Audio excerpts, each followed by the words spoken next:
I'm in downtown Dallas now. I'm actually in underground parking. Ta-da! So I'm here with the owner, Tony, right now. What up? So we're out here in Dallas, Texas. So what our tour consists of, it's a 45-minute journey in the history of JFK, and it takes you back in time. So you're gonna relive everything. It's a 1961 Lincoln Continental. Yeah. It's the replica of the same car that President Kennedy was shot and killed in 1963. This should come out closer, closer. Okay, not that close. But check it out, man. Go ahead and pan around. You can see we have the flags. Yeah. You know, it's all pan up. So can you use it to drive in as well? So we do drive it. We do tours in it. Nobody's booked today. Well, one of the parts of the tour that I take all the guests is to the area that the assassin is assassinated in, and that's Lee Harvey Oswald. This is how we do it in style right now, right?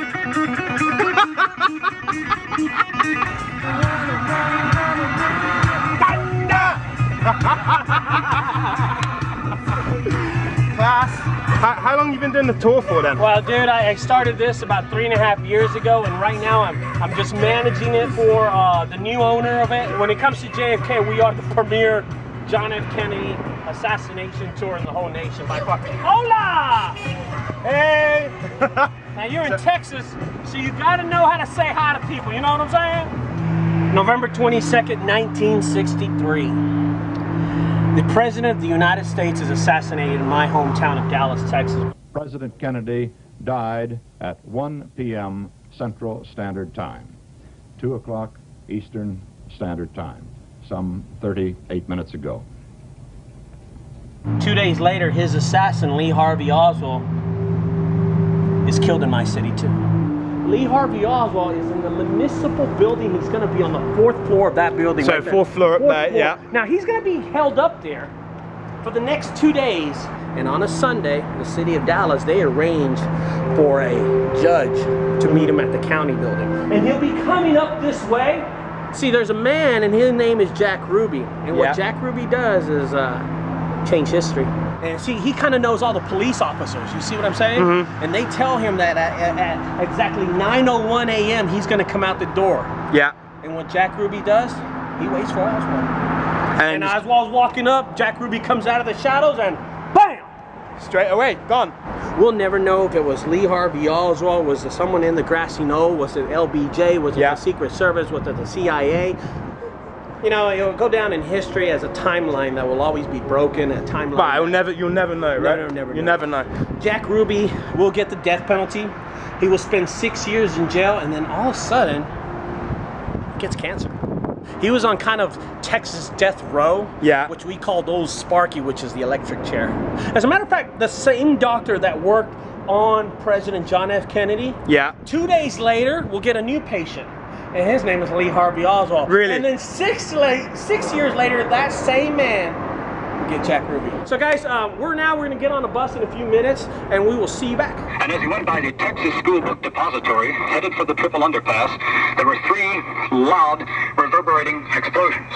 Nobody moved. Everyone seemed stunned. A few seemed to look around, wondering who has the firecrackers. Then suddenly, the Secret Service men sprang into action. This video was done in 1963.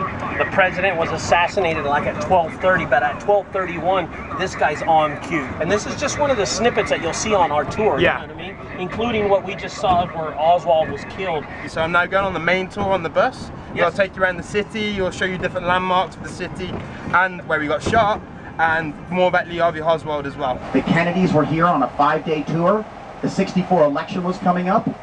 And even though it was a foregone conclusion that Kennedy was going to win by a landslide, first shot rang out at the top of the hill. Now at the time, the Secret Service thought it was a firecracker. So right here, the first shot strikes President Kennedy in the upper back. The Secret Service now racing down the hill, trying to get to the president. At 12:30 Dallas time, President Kennedy is assassinated with the 3rd shot right here in the head. Clint Hill is now on the back of the limousine trying to protect the First Lady as they race the president down this hill under the triple underpass, which is what we're passing under right now. This has become a very big part of American history. I have never talked to a history professor or a historian that does not absolutely believe that had Kennedy lived, we wouldn't have gone into the Vietnam War. This country was defined by that war through the 1960s and 70s. his death affected millions of people. This whole grassy area here, known as the grassy knoll. Many people believe there was a second gunman firing at the president. There has been some interesting circumstantial evidence. It's a debate that will go on and on and on, and that's why people are so fascinated by it. Right below them, you'll see a box in the window, and the window's halfway open. That's the sniper's nest. There were multiple witnesses that saw a rifle firing from that window. From that window down to where the president was hit was only 80 yards.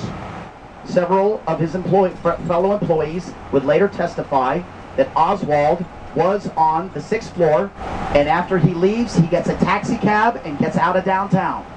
And he rides across this bridge right here. Now y'all can see to your right over there all that new infrastructure of all the freeways. What we're driving over here is the old part of Dallas. This is the old Houston Street Viaduct. This is actually the bridge that Oswald crossed after the assassination of President Kennedy. We're at the original house of where Lee Harvey Oswald was staying when he had assassinated the president. The cleaning lady was sitting on the chair in there, and she screamed at him, the president's been shot, and he didn't acknowledge her. He was in and out of the house within 60 seconds, not acknowledging her, and that's in her testimony. So everything in it is original. Nothing has been changed down to the ashtray she was smoking out of when Lee Harvey Oswald walked in back in 1963. A cigarette here. Oswald walks through the door. She has just seen what we saw from that they broke in, and she screams at Oswald that someone shot the president. Now Oswald, according to her testimony, walks through here. She's back here, back to his room. Now he's back here for only a short amount of time. Then he was right back out the door again. Y'all can come back over here. Now this is the room he was renting at the time. That's the bed he slept in. This armoire is where we know that two very significant pieces of evidence were taken from that armoire. Y'all see this dead end right here. Dead end's right here at this fence, that street. Well, in 1963, 10th Street used to go all the way through. There was no parking lot. There was no school. Okay, Officer Tippett is traveling this way down 10th Street when he sees a young man walking down the sidewalk hurriedly. Officer Tippett finally stops Oswald on this driveway, right here on your right here. They have a brief conversation through the window. So as the officer gets out of the car, Oswald takes a step back. He fires the rounds across the hood. By the back tire of that pickup truck in front of us is a white X on the street. That's where Officer Tippett fell. A man who was working in a store over here named Johnny Brewer hears it on the radio. He runs out to the front of his store when a young man ducks into the front of the store, and then he sees Oswald start walking fast down the sidewalk, so he starts following him. He sees Oswald duck into the theater. Now, they didn't know whether he was the assassin of John Kennedy, but they pretty much figured out he's probably the shooter of the police officer. So that's how they got Oswald. Now, the Texas Theater has looked very different at different times over the years. Now, the people who own it returned it. They had it refurbished back to exactly how it looked in the fall of 1963. And this is the very cinema right here. There you go, right there. But this is where they came. This is where they came, dragging him out of the doors right here. And when there's a movie not playing, they will show you the actual seat where they took Harvey Oswald from. This was the movie that was playing the day Lee Harvey Oswald was caught here. And this poster is actually signed by one of the police officers that caught Lee Harvey Oswald that day. Here it is, signed there and there. But the lighting's really bad, so I'm having to use my torch. They saw him in this seat, and apparently he was moving to that seat over there. So this seat right here, the second one in, and then this one here as well, the fifth one in. So we're all done now. I'm heading home. Love seeing the cinema, fantastic history in there. And I owe a massive thank you for Tony allowing me to come on his tour, film it, check out his website, check out all the tours that he does. Everything will be in the video description below, so check down there. And they're really friendly, really lovely, and I love to have a joke about it with you as well, and they make it very engaging, very interesting, and they're happy to answer any of your questions. I've loved it. I love the history, and it's such an iconic figure as JFK. It's fantastic to look at, research, and just learn about such an iconic figure of American history. And I'll leave it to you to come to your own conclusion. Bye.